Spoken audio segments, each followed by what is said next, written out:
Morning to all my dear students, welcome to our online chemistry lecture. विद्यार्थी मित्रांनो, आपण पोरल unit number 7 जो आहे आपला मॉडर्न पिरियडिक टेबल, आणि आजचा आपला टॉपिक आहे periodic trends in elemental properties. ठीक आहे, बघू काय म्हणते.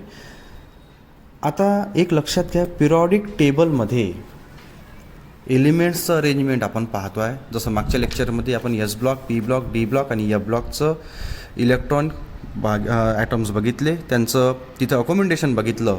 आता त्यांचं पिरियडिक ट्रेंड्स बघू आपण. Periodic table was based on the empirically observed periodicity in the elemental properties. म्हणजे काय म्हणतात का, हे जे पिरियडिक टेबलचं स्ट्रक्चर आहे हे बेस आहे त्यांच्या प्रॉपर्टीनुसार. ठीक आहे, एलिमेंटलच्या प्रॉपर्टी आहे त्यानुसार त्यांचं सिच्युएशन पाहून, त्यांची प्रॉपर्टी पाहून त्यांना तिथं अकोमेंडेट केलेलं आहे. Thus an elemental property shows similarities in the group and the shows gradual variation across the period. म्हणजे काय म्हणणं आहे यांचं, हे जे ग्रुप्स आहेत म्हणजे कोणचे सरळ, हे बघा हे 18 ग्रुप्स आहेत, तुम्हाला दिसती तर 18 आकडा, म्हणजे हा 0 ग्रुप आहे, म्हणजे 18 पण म्हणतात त्याला. तर यांच्यामध्ये सिमिलर प्रॉपर्टी असलेले एलिमेंट्स टाकण्यात आलेले आहेत, आणि हे जे पिरियड्स आहे यांच्या सगळ्यांच्या प्रॉपर्टी वेगवेगळ्या आहेत. ठीक आहे, बघू नाव. The quantum mechanical model of atom explain the observed periodic trends of elemental properties. We will now discuss in the section the periodic trends in some physical and chemical properties of the element. आता आपण physical आणि chemical properties एलिमेंट्सच्या study करणार आहोत. Correlating them the electronic configuration and the nuclear charge. म्हणजे electronic configuration महत्त्वाचा point राहील आणि nuclear charges महत्त्वाचा पॉईंट राहील. These trends are explained in terms two fundamental factors, namely attraction of extranuclear electron towards the nucleus and repulsion between the electrons belonging to the same atom. म्हणजे दोन महत्त्वाचे factors त्यांनी बोलले गेलेले आहेत. एक इलेक्ट्रॉनचं अट्रॅक्शन न्यूक्लियससोबतचं, दुसरं एकाच ॲटममध्ये नंबर ऑफ इलेक्ट्रॉन्स राहतात त्यांचं एकमेकासोबतचं रिपल्शन. ह्या दोन पॉईंट्स महत्त्वाचे आहे म्हणतात. का बरं? कारण का न्यूक्लिअरवर चार्ज कोणता राहतो पॉझिटिव्ह, इलेक्ट्रॉनवर चार्ज कोणता निगेटिव्ह. पॉझिटिव्ह निगेटिव्हचं अट्रॅक्शन होणार आहे, आणि इलेक्ट्रॉन दोनही जर घेतले तर दोन्ही इलेक्ट्रॉनवर चार्ज कोणता तर निगेटिव्ह, त्यामुळे निगेटिव्हचं काय होणार आहे तर रिपल्शन होणार आहे. ठीक आहे. The attractive and repulsive forces operate simultaneously in an atom. म्हणजे एका ॲटममध्ये अट्रॅक्शनही होत असते तर रिपल्शनही होत असते. आणि एक लक्षात घ्या, अट्रॅक्शन रिपल्शन इथपर्यंत नॉर्मल राहणार नाही, ॲटम तिथपर्यंत इलेक्ट्रिकली न्यूट्रल असणार नाही. म्हणजे एका ॲटममध्ये जेवढे पॉझिटिव्ह चार्जेस असतात तेवढे निगेटिव्ह चार्जेस असतात. आता म्हणून ह्या दोन पॉईंट लक्षात घेऊन आपण पुढचं आता काय करणार आहे, स्टडी करणार आहे. बघा काय म्हणते. आता आपण नवीन पॉईंट पाहू, effective nuclear charges and screening effect. ठीक आहे, बघू. In multi electron atom the positively charge nucleus attract the negatively charge electron around it, and there is a mutual repulsion among the negatively charge extra nuclear electron. म्हणजे एक item जो असतो त्याच्यामध्ये काय असते म्हणते, पॉझिटिव्हली चार्ज न्यूक्लियससुद्धा असतात, negatively charge इलेक्ट्रॉनसुद्धा असतात, आणि there is a mutual repulsion among the negatively charge extra nuclear electrons. आपण चित्र काढून बघू. सपोज आता आपण एक काढू, this is the nucleus, this is first shell, second shells and number of shells. आपण की माहीत नाही करू का नक्की कोणता आहे. आणि सपोज ह्या सगळ्या शेल्समध्ये इलेक्ट्रॉन आहे. होईन काय, हा सपोज इलेक्ट्रॉन आहे, इलेक्ट्रॉनवर चार्ज कोणता आहे निगेटिव्ह चार्ज आहे, आणि याच्यावर कोणता चार्ज आहे तर पॉझिटिव्ह चार्ज आहे. तर पॉझिटिव्ह निगेटिव्हचं काय होते अट्रॅक्शन. पण हा एक इलेक्ट्रॉन आहे, हा इलेक्ट्रॉन आहे, याच्यावर कोणता चार्ज आहे निगेटिव्ह चार्ज आहे, तर निगेटिव्ह चार्जचं काय होते एकमेकासोबत रिपल्शन. असं एका ॲटममध्ये होत राहतं म्हणते. ठीक आहे, आता पुढचं बघू. The repulsion by inner shell electrons is particularly important. Thus, result in pushing the outer shell electrons further away from the nucleus. The outer shell electrons are thus held less tightly by the nucleus. In other words, the attraction of nucleus for an outer electron is particularly cancelled. आता काय म्हणते बघा. हा आपण item काढला suppose. आता याच्यामध्ये electrons असणंच. आता आपण नंबर ऑफ इलेक्ट्रॉन व्यवस्थित असं काढत नाही बसू, फक्त समजून घेऊ. आपल्याला फक्त पॉईंट पाहायचा इथं, बाकी काहीच नाही. ॲटमचं करेक्ट स्ट्रक्चर काढायला सांगितलं नाही आपल्याला. काय म्हटलं आहे त्यांनी, हे जे कोर इलेक्ट्रॉन्स आहे म्हणजे हे जवळपासचे न्यूक्लियसच्या जवळ जेवढे इलेक्ट्रॉन्स आहे यांचं अट्रॅक्शन फार जास्त राहते न्यूक्लियससोबत. कोण कधी पॉझिटिव्ह निगेटिव्ह चार्जेस त्यांच्या जवळ आहे.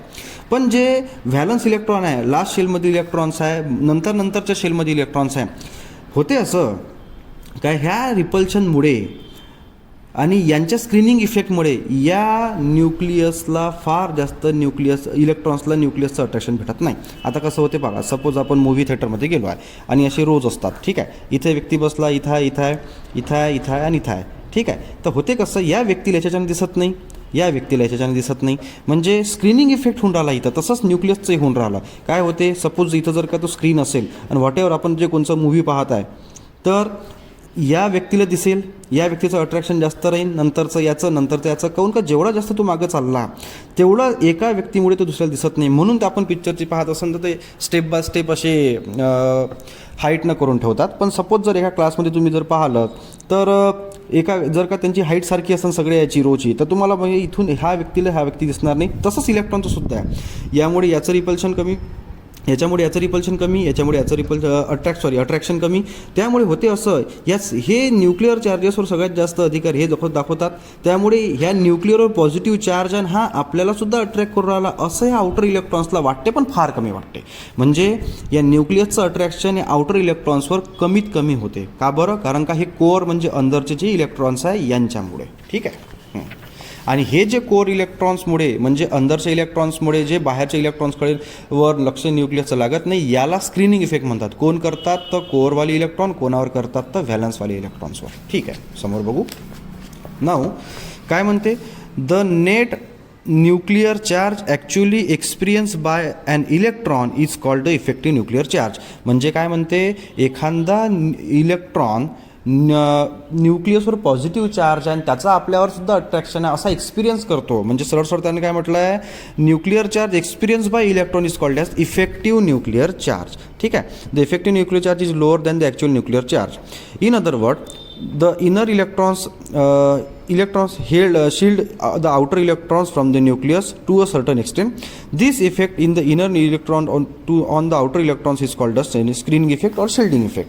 म्हणजे काय म्हणणं यांचं, इनर इलेक्ट्रॉन्समुळे आउटर इलेक्ट्रॉन्सचं न्यूक्लिअर अट्रॅक्शन कमी होते. म्हणजे इनर इलेक्ट्रॉन्समुळे आउटर इलेक्ट्रॉन्सवर प्रभाव पडून राहिला. या गोष्टीला स्क्रीनिंग इफेक्ट किंवा शिल्डिंग इफेक्ट असं म्हणतात, ठीक आहे. बघू.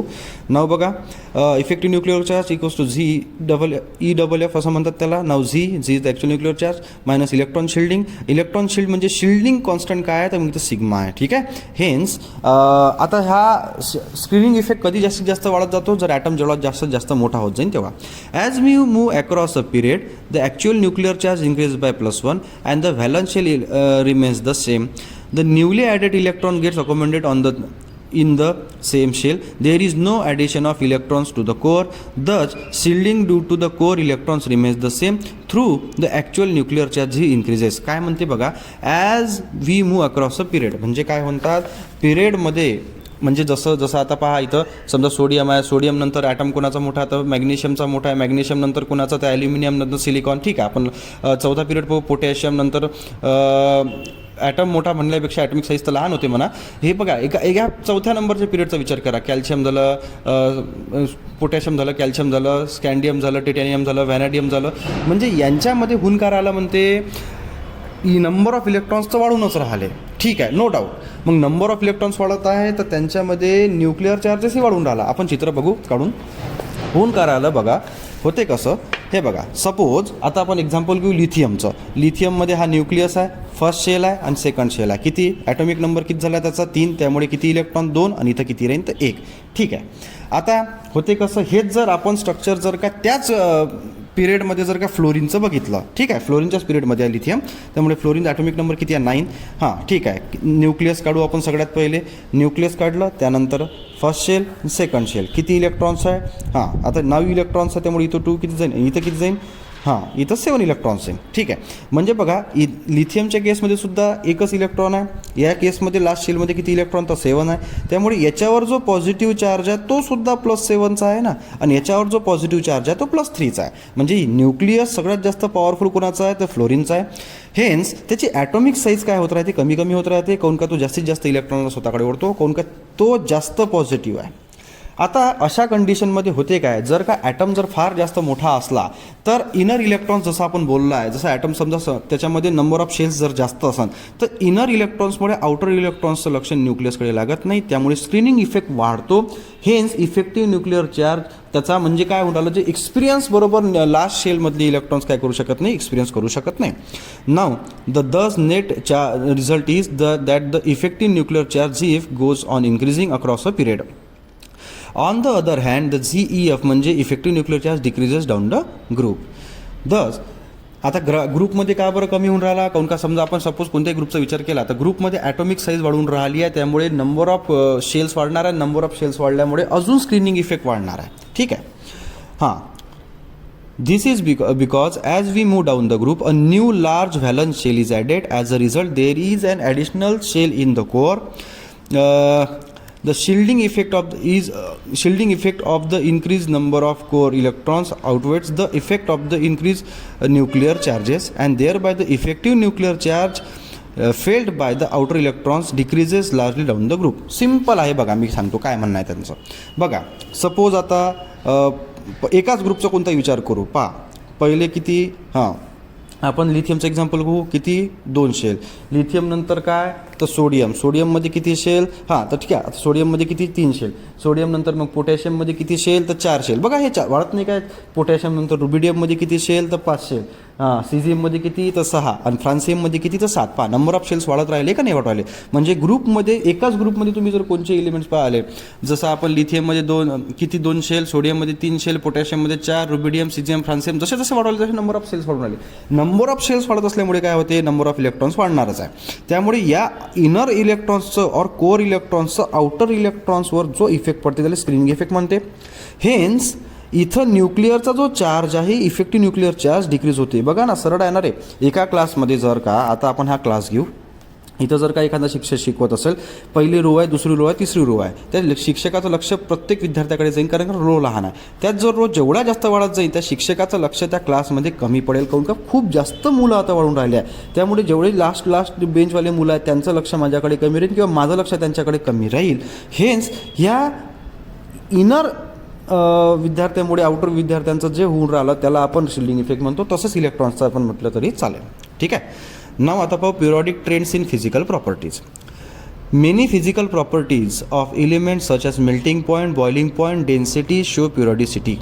In this section we are going to consider the periodic traits in physical properties with reference to atomic radius, ionic radius, ionization enthalpy, electron gain enthalpy and electronegativity. म्हणजे या सेक्शनमध्ये आपण काय काय पाहणार आहे, आपण पाहणार आहे atomic radius, ionic radius, ionization enthalpy, electron gain enthalpy आणि इलेक्ट्रोनिगेटिव्हिटी. म्हणजे ह्या ज्या सगळ्या प्रॉपर्टीज आपण ज्याचे नावं घेतले हे विथ रिस्पेक्ट टू ग्रुप कसे राहणार, वाढून राहिल्या, कमी होऊन राहिल्या, किंवा विथ रिस्पेक्ट टू पिरियड वाढून राहिल्या का कमी होऊन राहिल्या ते आपण पाहणार आहे. ठीक आहे. पहिला atomic radius. You have learn in the chapter for that the quantum mechanical model of an atom describe the extra nuclear part of atom as the electron cloud. As a direct implications of this, the atom has no definite boundary. म्हणजे तसं तर म्हणते का ॲटमची कोणची विशेष defined boundary नाही असं आपण पाहिलं होतं म्हणते. पण आता होते कसं, द ॲटॉमिक साईज और atomic radius therefore can be estimated from the internuclear distance under different circumstances. In the case of non-metals except noble gases म्हणजे noble gas सोडले तर the atoms of an element are bonded to each other by covalent bond. मग आता होते कसं म्हणते, तुम्हाला जर का जसं पाहिलं एक्झाम्पल आपण पाहू, जसं तुम्हाला रेडियस ऑफ बी काढायचा आहे तर एक बी ॲटम दुसरे बी ॲटमसोबत लागलेला आहे, म्हणजे यांच्यामध्ये कोणता बॉन्ड आहे तो कोव्हॅलंट बॉन्ड आहे. तर हा बॉन्ड किती मोठा आहे ते मोजतात. सपोज हा 224 पिकोमीटर एवढा आहे तर 200, आता हा किती 2चा झाला ना, एका न्यूक्लियसपासून दुसऱ्या न्यूक्लियसचं डिस्टन्स असं म्हटलं तरी चालते. तर 24/2 112 म्हणजे 112 हे काय आहे, ॲटॉमिक काय रेडियस ऑफ बी म्हणजे बेरिलियमची. सिमिलरली एक क्लोरीन ॲटम दुसऱ्या क्लोरीन ॲटमपासून जर का अटॅच आहेत, त्याचा जर डिस्टन्स 198 पिकोमीटर आहे तर डिवाइड/2 कोण का 2 ॲटम आहे आणि 109 हे किती आहे 99. हे जे 99 आहे हे आहे ॲटॉमिक रेडियस ऑफ क्लोरीन म्हणजे क्लोरीनच्या ॲटमचं रेडियस. ठीक आहे. बस त्याच्यामध्ये फार जास्त कन्फ्यूज न होता एवढं समजून घ्या. म्हणून त्यांनी काय म्हटलं, thus atomic radius is the 1/2 of the internuclear distance between the two adjacent atoms of the metal or the single bonded atoms of non metal. म्हणजे सपोज हा एक्स नावाचा एखादा एलिमेंट आहे, याचा ॲटम आहे, आणि हा वाय नावाचा आहे, एक्स नावाचाच समजा ना कोणचाही. हे जे डिस्टन्स एका न्यूक्लियसचं दुसऱ्या न्यूक्लियसपासून आहे हे मोजायचं. सपोज हे 100 पिकोमीटर असेल, 100 डिवाइड बाय 2 तर किती झाले 50. म्हणजे ह्याचं जे डिस्टन्स आहे इंडिव्हिज्युअलचं ॲटॉमिक रेडियस. आता बघा सर्कल काढत असाल तर हा झाला रेडियस आणि हे कम्प्लीट झालं डायमीटर. तर तुम्हाला काय काढायचं आहे, रेडियस म्हणजे इथून इतकं व्हॅल्यू काढायची आहे, म्हणजे ही लेंथ मोजायची आहे. ही लेंथ किती येण्याची, पिकोमीटर, 50 पिकोमीटर, हे अशानुसार आहे. ठीक आहे. आता पाहू पुढचं. आता हे तर झालं आपलं ॲटॉमिक रेडियस. पण atomic radius with respect to group आणि पिरियड कशी आपण हे पाहू. It can be seen from table 7.2 म्हणजे हा वाला टेबल. यानुसार the atomic radius decreases across the period and increases down the group. बघा लिथियम, आपण इकडे पहिले पिरियोडिक टेबलमध्ये समजून घेऊ. काय म्हटलं आहे त्यांनी, the atomic radius decreases across the period. म्हणजे जसं लिथियम जेवढा मोठा आहे त्यापेक्षा ॲटॉमिक साईज बेरिलियमची काय लहान आहे. त्यानंतर बोरॉन लहान, नंतर कार्बन लहान, नंतर नायट्रोजन लहान, नंतर ऑक्सिजन, फ्लोरीन. कोणचाही तुम्ही घ्या ना, तुम्ही सोडियम घ्या, सोडियमची ॲटॉमिक साईज मोठी आहे, त्यापेक्षा लहान ॲटॉमिक साईज Mgची आहे. ॲल्युमिनियम, सिलिकॉन हे सगळे लहान लहान. म्हणजे तुम्ही पिरियडमध्ये जाल तर ॲटॉमिक साईज इकडे लहान लहान लहान होत जाते. असं याच्यासाठी होते, आपण जसं याच्या आधीच बोललो आहे की सपोज जर ॲटमचा एखादा आपण स्ट्रक्चर काढला आहे, सपोज आपण हा न्यूक्लियस असन आणि ह्या न्यूक्लियस भोवती काय तर नंबर ऑफ शेल्स असन. पहा नंबर ऑफ शेल्स काय होऊन राहिले, एक जो ग्रुप आहे, सपोज आपण लिथियमचं एक्झाम्पल पाहिलं होतं, एक्झाम्पल इथं दिलेलंच आहे आपल्याला. बघा लिथियमचं एक्झाम्पल पाहिलं होतं आणि त्याच पिरियडमध्ये आपण एक्झाम्पल पाहिलं होतं फ्लोरिनचं. बघा ॲटॉमिक साईज जर तुम्ही लिथियमची पाहिली तर मोठी आहे आणि फ्लोरिनची पाहिली तर फार लहान आहे. असं यासाठी तुम्ही म्हणाल मग ॲटॉमिक नंबर तर 3 आहे सर, याच्यामध्ये इलेक्ट्रॉन्स किती आहे तर 3 आहे, प्रोटॉन्स किती आहे तर 3 आहे. मग याच्यामध्ये इलेक्ट्रॉन्स किती आहे तर 9 आहे आणि प्रोटॉन्स किती आहे तर 9च आहे. मग हा तर ॲटमनं साईजनं मोठा असायला पाहिजे, बरोबर आहे. पण बघा नंबर ऑफ शेल्स किती आहे 2च, इथं नंबर ऑफ शेल्स किती आहे 2च. त्यामुळे याचा न्यूक्लियस किती मोठा आहे प्लस, इथं ॲटॉमिक नंबर किती आहे तर 9 आहे ना, तर +9. ॲटॉमिक नंबर 9 असल्यामुळे त्याचे पॉझिटिव्ह चार्जेस किती आहे +9. याच्यावर किती आहे, याच्यावर किती आहे तर याच्यावर किती राहणार आहे तो, तर हे जे आपण पाहू राहिलो आहे तर याच्यावर राहणार किती आहे त्याचं, हा +3 आहे. मग +3 न्यूक्लियस हा जास्त पॉवरफुल नाही as compare to +9 nucleus. Hence अशा कारणामुळे नंबर ऑफ शेल्स तेवढेच आहे.